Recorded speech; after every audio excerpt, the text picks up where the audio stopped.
بسم اللہ الرحمن الرحیم۔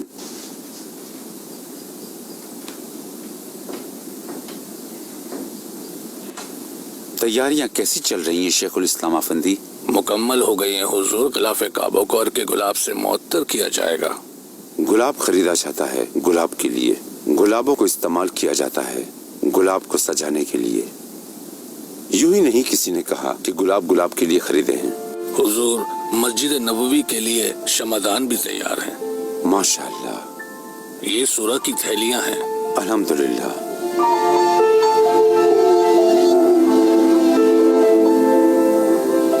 کعبے کا غلاف دیکھیں، سب سے پہلے حضرت اسماعیل علیہ السلام نے اسے تیار کیا تھا۔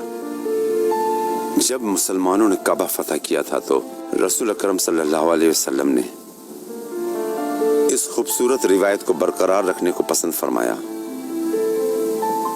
ہمارے پیغمبر نے 3 خوبصورت تحفے چھوڑے ہیں: قرآن، سنت اور اہل بیت۔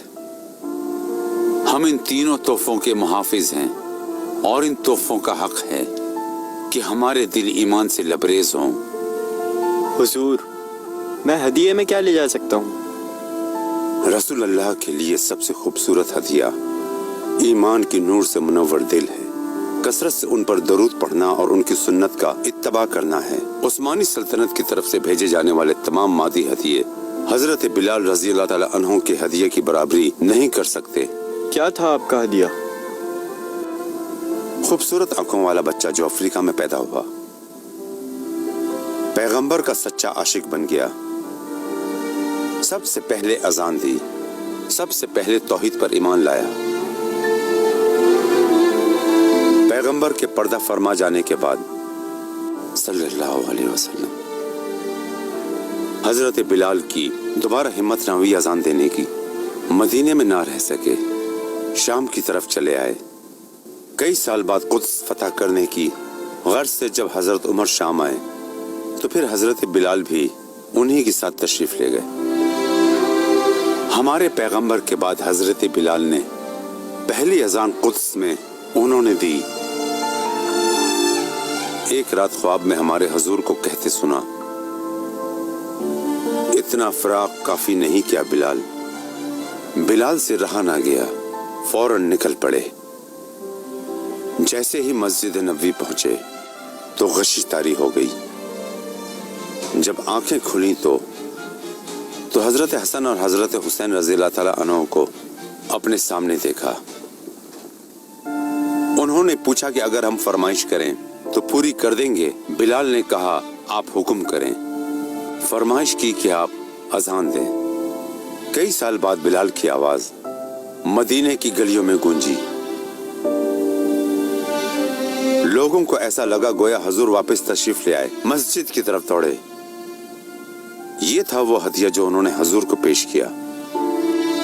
قرآن کو اچھی آواز میں پڑھنے کا اپنا ہی ایک مزہ ہوتا ہے جناب۔ کیا نصیب ہے جنہیں یہ نعمت عطا ہوئی، اللہ انہیں خوش رکھے۔ آئیں عیسیٰ افندی۔ کیا حکم ہے میرے حضور؟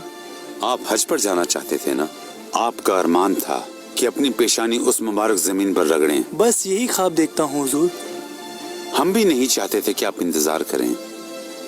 سرہ کا دستہ روانہ ہونے والا ہے، امین سرہ آپ ہوں گے، یہ ذمہ داری آپ کی ہوئی۔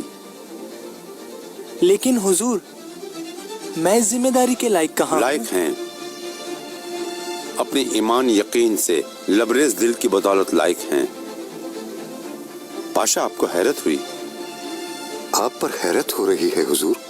آپ نے اتنے سارے درخواست گزاروں میں سب سے بہتر شخص اس فریضے کے لیے چنا ہے۔ یہ ذمہ داری قابلیت پر نہیں، قبولیت پر ملتی ہے۔ میرے بیٹے کو اب ساری تفصیلات سمجھا دیں گے۔ کسی کو نہیں پتا کہ سرہ کا دستہ آپ کی سربراہی میں ہے۔ کشتی پر بیٹھ کر آپ ایسے روانہ ہوں گے جیسے حج کرنے جا رہے ہوں۔ غداری کا پردہ چاک کرنے والا جعلی سرہ کا دستہ معمول کے مطابق بشکتاش کی بندرگاہ سے اسکردو کی طرف جائے گا اور وہیں ٹھہر جائے گا۔ جو ہونا ہوگا وہیں ہو جائے گا۔